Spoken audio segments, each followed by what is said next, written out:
And in his research, Zac examined the support lecturers need to make the transition from teaching face-to-face to teaching via video. Ladies and gentlemen, please welcome Zac Woolfitt.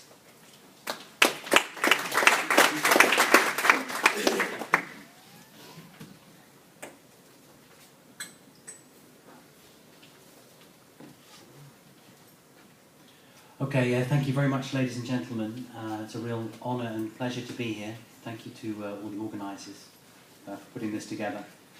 My presentation, due to the size of the screen, I can't show it full, so I'm showing it in sort of this format. So when you get the final version, hopefully you'll see it as it should be seen.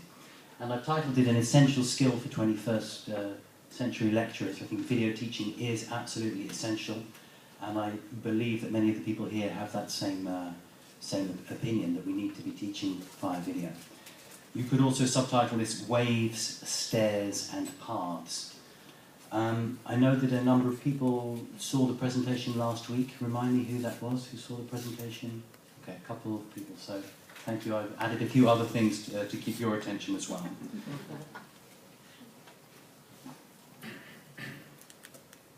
Now I'm trying to get...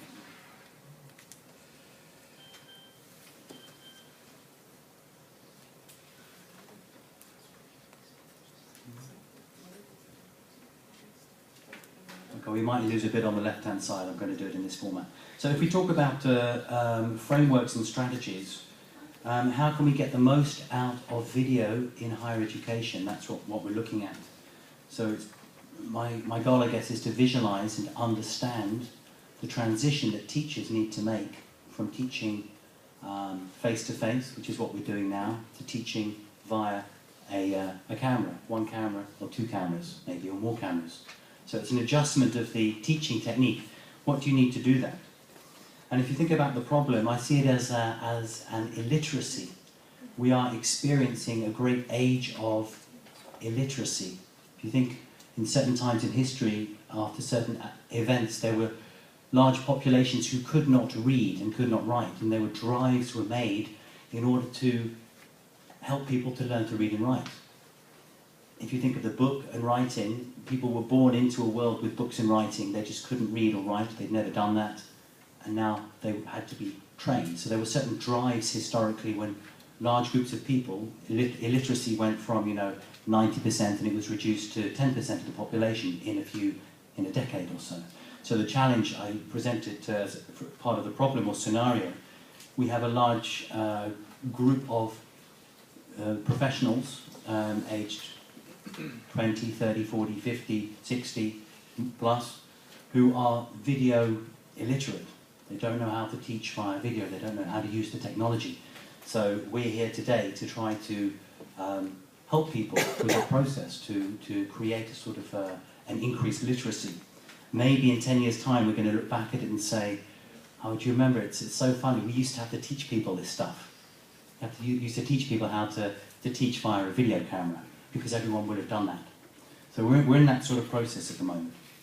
If you think of strategies, there's a couple of strategies. You can have a top-down strategy, implementing video teaching at a high level within an organisation.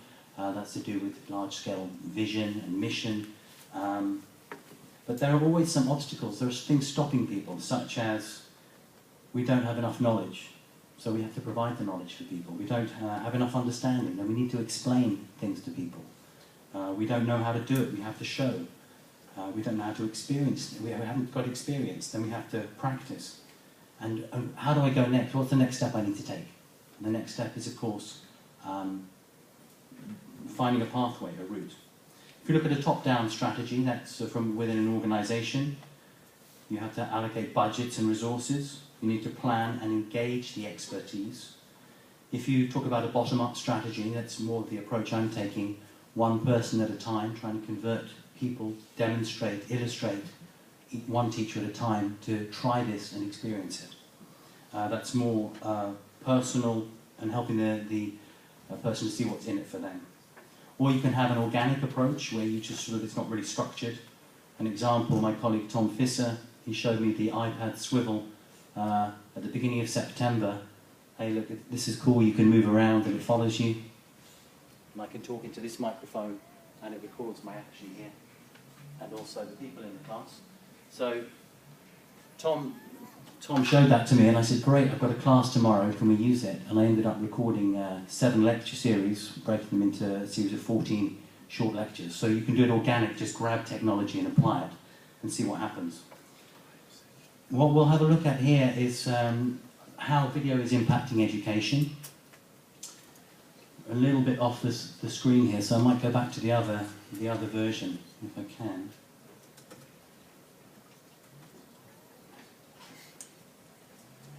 Is that better? I think you've got more of the screen now, yeah. Okay.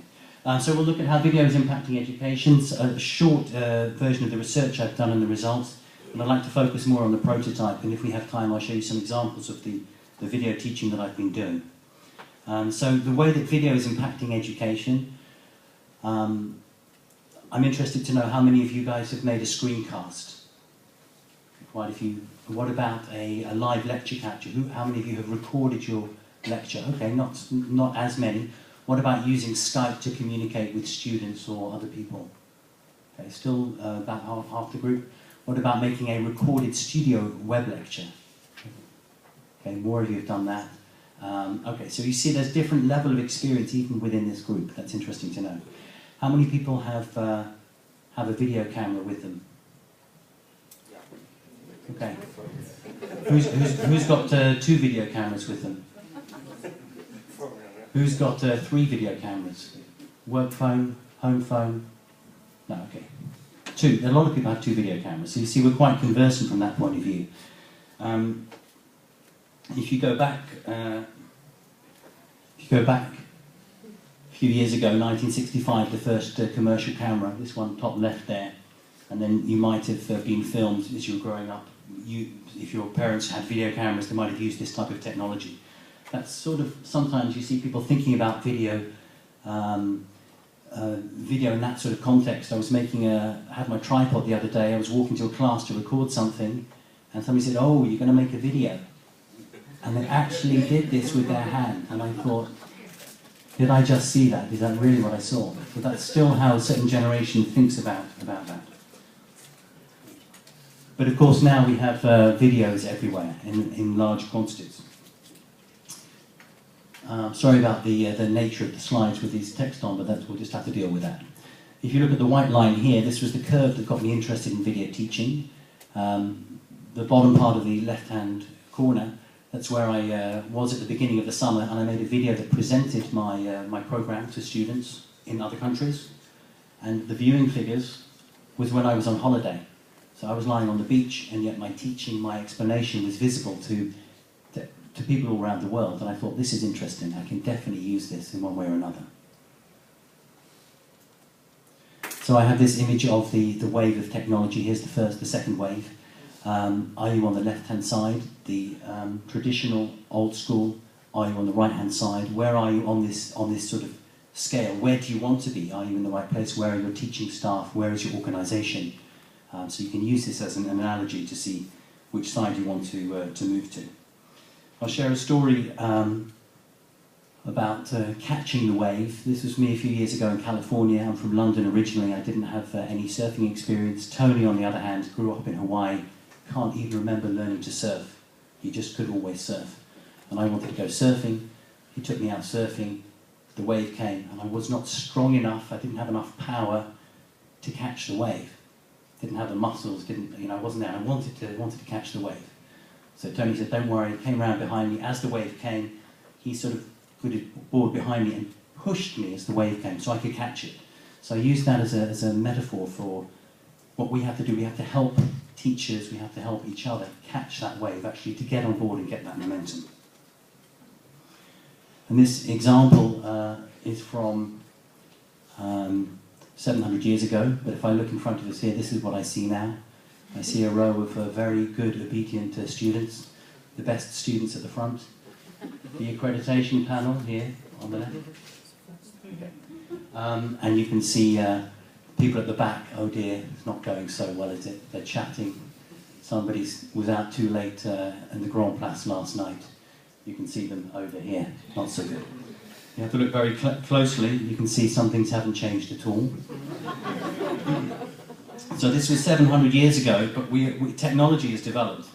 And technology, if you have a look at it here, this is going to a concert, everyone's got their mobile phone, and here are my students in a class last week actively engaged, checking their phones to look for information.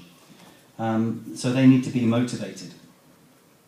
So if we look at the research that I did as part of the course Leren en Innoveren, which is Learning and Innovation in Holland, I just completed my research. I saw there was a problem. The problem was, how do we move forward? This is a staircase which is in the mist. We know we want to go somewhere, but we don't know how we're going to get there. So I wanted to shed light on that. I wanted to illuminate this and clarify the situation. So through the literature research, I discovered various things. We are at a tipping point. Video is at a tipping point with use in education, from being a little bit to being a lot. We've gone over that, and we need help on how to use it. I've also got aspects where the classroom is no longer a physical space that we're confined by. It can be outside, so we've disconnected the classroom. I looked at a couple of other ideas. This is the attention span on certain types of videos on MOOCs. It's by Grow, you can't see the reference on the bottom right. And it found that after 4 to 6 minutes of watching online videos for a large-scale MOOC, the attention span is gone. It's not to say every video has to be 6 minutes, but there's a link to this research. It's quite interesting. So if you're presenting by video, you have to be on the money. You have to deliver in form. And this other aspect was about aligning your education. How many of you are familiar with the TPAC model? Okay, some of you are familiar with that. The idea behind this model is that if you're going to introduce technology into education, you need to integrate not just the technology, but you also have to look at the level of content knowledge that's relevant, and also how you teach with technology. So making sure you're comfortable with the camera, with your other camera, with your audience and your equipment. So this model informed my research. But if you think about what is video teaching, this is a term I was trying to define and understand. I'm sort of a little bit, you'll see there's a different scale that I've developed.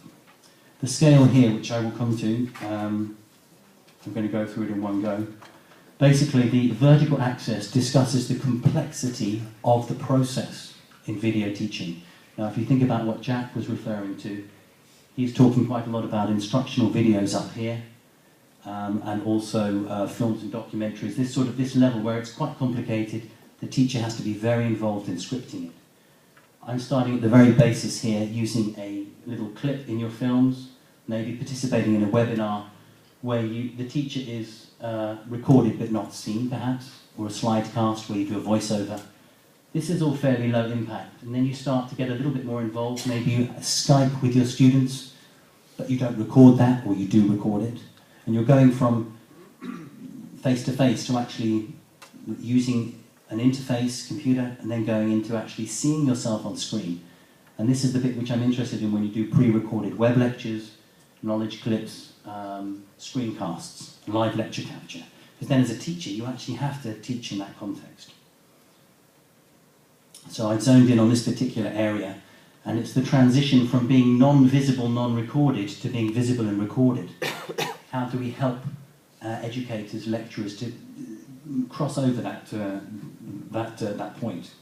I've got some examples of different types of video teaching. I'll skip this one because I need a different software for it. This is an example of a screencast, and it moves around the mouse. You see exactly, I'm doing a short demonstration on Adobe Photoshop. It just records the action on my screen. This can be used in many ways, and it's a nice starting point because you can either be visible or not. So as a starting point for a teacher, you can just do your voiceover and that's enough. Next time round, you're going to put yourself in and teach into the camera. And then you can move up to things like live lecture capture. I've got some examples here using the Swivl cam, which is this one here with the iPad from teaching recently. This is interesting because you just need your standalone device. And in this context, I teach very much into the screen. So I actually stand in front of the screen. You're normally told, don't stand in front of your PowerPoint, something funny will come on your head. In this context, I make big, bold typeface, and I just stand in front of it and actually sort of am inside the content because it's not recorded any other way. The students definitely appreciate that. And then other aspects are things like a using a web lecture where you pre-record it. This is a series of 40 micro lectures that I made, and these are very helpful because I broke a complex model down into 40 segments and sections. Students can just zoom to the section they want to see, and I'll show you an example in a moment. I've really simplified my slides. I have 4 slides for a 5-minute intro, 3 bullet points, visual image, and then a conclusion. So I'm really chunking the content and putting it down. So this is another way that I'm using it. I'll give you an example of that in a moment. So this is a working definition that I've got about video teaching. It's the teacher plays an active role and is involved in communicating, visible and audible. Their body is present there, and that plays an important element in the didactic process. And how do we get people into that context? So the part of the research I did was design research. I made something. I did not know what I was going to make when I started out. I did a very comprehensive needs analysis, and I was trying to identify the type of support needed for teachers to help them to start teaching in this context. And I focused on the qualities of video teaching, which is interesting to see Jack. He's got a very complex overview of that. How can we use it differently? How is the team of teachers using it? What support do they need, and what opportunities do we see? So it was focused very much on my team of teachers, about 25 teachers. So through collecting data, I did a number of interviews, and I came up with about 200 different codes that I then mapped onto the TPAC model so that I could see what we had. The type of results that we came up with, I found there were 7 themes that emerged. There's a transition point between old and new teaching. Teachers are aware of that. They're a little bit uncertain about that. Teachers love to have interaction with their students, and they feel that video will take them away from that. Web lectures and teaching, how do we use that? How can we learn about teaching by reflecting on our own teaching and learning from others? It's an exchange of ideas. Technology in the teaching process, and finally, what support is our organisation giving us? And some of the aspects of video teaching that were identified by the research, it's very planned and linear. That comes back to the scripted aspect that Jack was talking about. It can be concise. You can deliver a lot more in a short period of time. In general, the students like it. They find that this is feedback on the iPad Swivl I was doing. Very useful, really good. Helps me understand the material better. So in general, students enjoy it. And here you can see them smiling. I'm not saying that's because of the video teaching, but I like to think so. You can engage your students with video teaching. You can give them assignments. You can get them connected. And I also have a context here of archive. And maybe I can just come to one aspect of that. This is an example of one of the web lectures that I've put together, and this is a concern that people have. Hey, no one's going to come to my classes if I record it. So I address that. I'm not sure if I can get this to run or not. Let's have a look.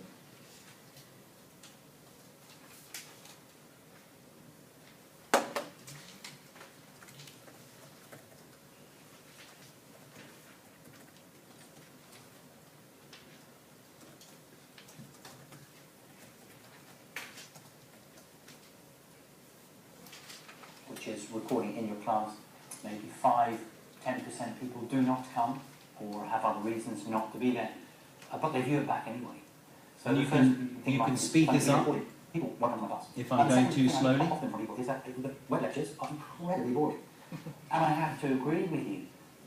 So if you're a non-native speaker, you can slow it down. How much time do I have? 5 minutes. Okay.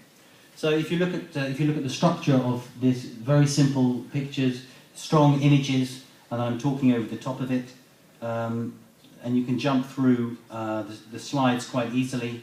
So it has a lot of functionality, and students really enjoy this aspect of the software. So, and I enjoy it too, because I found recently I asked students a question about something. None of them I'd never taught that subject to them, but they all knew the answer because they watched my web lecture. And I thought, all the students in the class knew the subject, and I'd never taught it to them. I thought that's fantastic. So there's other examples in the slides we can maybe look at. So what I found, and I'm going to cut through a little bit to back to this pathway, what I found is that the teachers have quite a lot of concerns about video teaching. Some are valid, some are not valid, so I tried to demystify those and make that pathway sort of less, make the staircase less sort of scary and make it more easy to walk along. And then I mapped my findings using the TPAC model, and I was able to very clearly establish what you need to do before you make video teaching, during and afterwards, and come up with a sort of a time frame. And through those conclusions, I made a prototype. And what the prototype is small-scale workshops.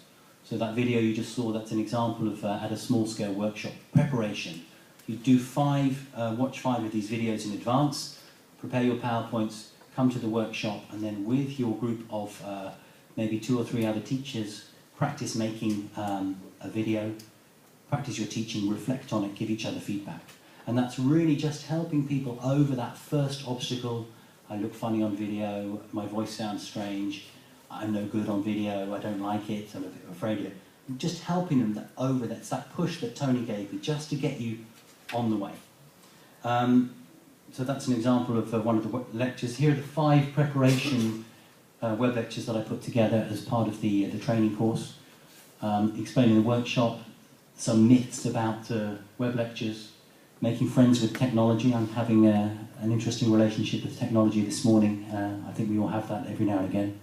How to make your PowerPoint, where I refer to another colleague who illustrates that. And finally, how do you teach via a web lecture? So the teachers will watch this in advance, they'll come to the workshop prepared, and then a small-scale, intimate setting, practice making, here we are, practice making a web lecture and reflect on it. So you're really helping people at a very small-scale level to do that. Here's an example of my colleague who's doing his first effort of video teaching, and he did a good job. The second level of the workshop will focus on actually recording practical examples that you can use, so you can really, you make it and you use it. And the third level of the workshop will be planning a series of lessons and lectures that you want to develop and record as part of implement into your teaching. So if we look at further research, what I'm working on now is running the workshops, sharing this idea, getting as many people as possible to do it.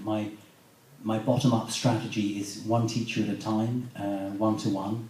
It's time-intensive, it's expensive to do, it's not the most efficient way to do it, but I'm trying to convert each of my teachers in the group to make sure that by the end of the year they've all done at least 1 piece of video teaching. Everybody try it, because once you do it, you're like, this has enormous value. I'm actually quite good, I'm actually better on camera than I thought. The students love it, so it has a lot of value.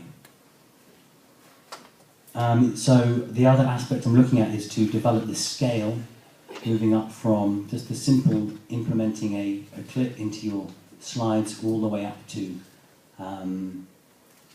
recording yourself on video and putting that into the format perhaps of a MOOC so that people can do it on a very large scale. At the moment I'm doing it with 2 or 3 people at a time with my colleague Tom Fisser, and after that, how are we going to reach everybody? We're talking about a massive shift in literacy, in video literacy. How are we going to enable that? I can't do it 2 to 3 people at a time. With your help, perhaps we can. So I just wanted to conclude, make sure I'm still on time.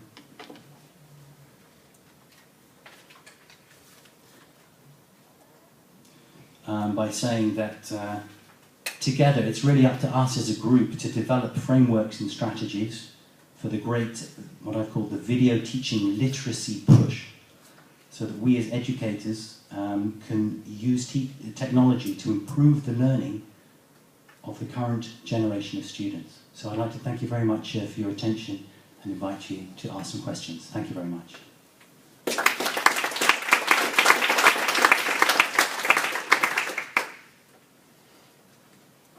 Questions of Zac? Yeah. So the level of literacy that you're talking about, at least, I'm not familiar with the rest of your research. It seems to really be about getting the instructor comfortable with technology. You didn't discuss anything about how it may have changed their approach to pedagogy in general, right? So the worst case scenario is all this poor practice now just gets dumped onto video.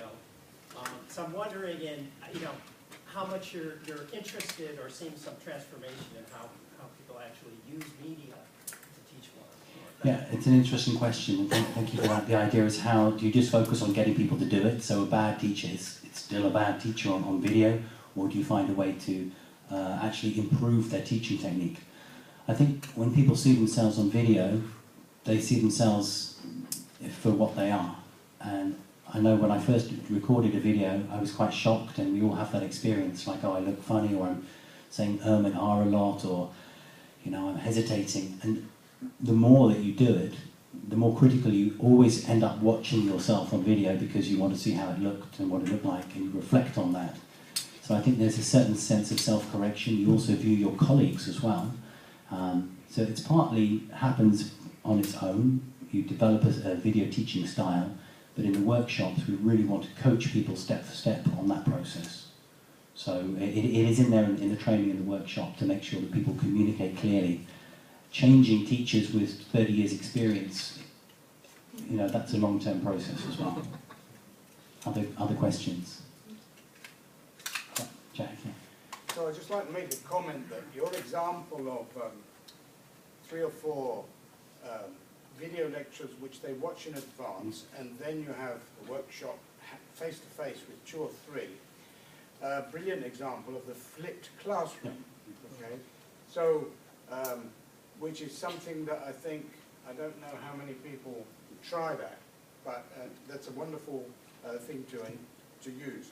In other words, having a guide by the side, not this idea of the guide on the side, just observing, but by the side of the students, interacting with them and actually taking part in their projects. Yeah, and the advantage of the flipped classroom is people can watch it in advance, they can slow it down, they can really get the information. And in the class, one of the main concerns teacher says is, I love interaction with my students. If I'm on video, no one's going to be there. Statistically, that's not the case, maybe 5% less, 10% maximum. So students still come, they watch the recording the week after and the week before the exam. So your teaching goes out 3 times. And they have time to really, in your class, if you've covered the information you've sent in advance, my classes have never been so interactive, because I don't need to stand here and tell people stuff. I'm walking around, even with 100 students, they're on assignments, very interactive learning in an engaged manner. So it can have that impact, yeah. Okay, yeah. What do your teachers do when they finish your workshop? What kind of facilities do they have at your university? So the question is, what do the teachers do once they finish the workshop and the facilities? I'm very much at the bottom up. We're trying to engage the top down to get funding for more cameras, more sets. If you look at University of Leeds or Manchester, those guys have got large scale implementation. We're not anywhere near that. We're trying to create the bottom up pressure so that there is a clear need for it. And we're sort of discussing that with management as well. But my role as strategy is bottom up, and I need help from top down to make it work. Yeah. Well, we have one last question. Well, my question actually exceeds the previous question, because in your workshops you tell about teaching them video literacy, and I see you primarily focus on technology that already exists and teaches them. So my question about it, and also after the workshop, there will be enormous technology improvements, and there will be new sources for video improvements. So do you give them the tools to learn them themselves, those new... Yeah, the next idea, if you look at that progression, the model I showed is a sort of a staircase as well in complexity. And around the middle you get to a technician recording you in a web lecture in a studio. The next one is if you go to my media site and you have your own one-to-one where you actually do that at home. You've got the same software, you've practiced it a few times in a studio, and now you're in a position to teach video teaching at home on your own. So that to me would be an ideal situation. Instead of just sitting at home preparing your slides, you actually deliver the lecture as well in advance. So that would be the ideal situation. Okay, thank you. Okay, thank you. Well, he will be available for questions during the day, so if you want to ask him, you can I would just add, this is my research, a work out of my research. If anyone would like a copy of it, I'll pass a list round. Just circle your email and I'll send you a copy of the research. Okay. Well, thank you very much, Zac.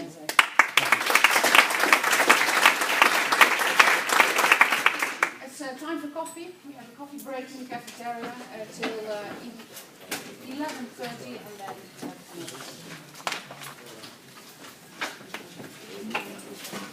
Yes.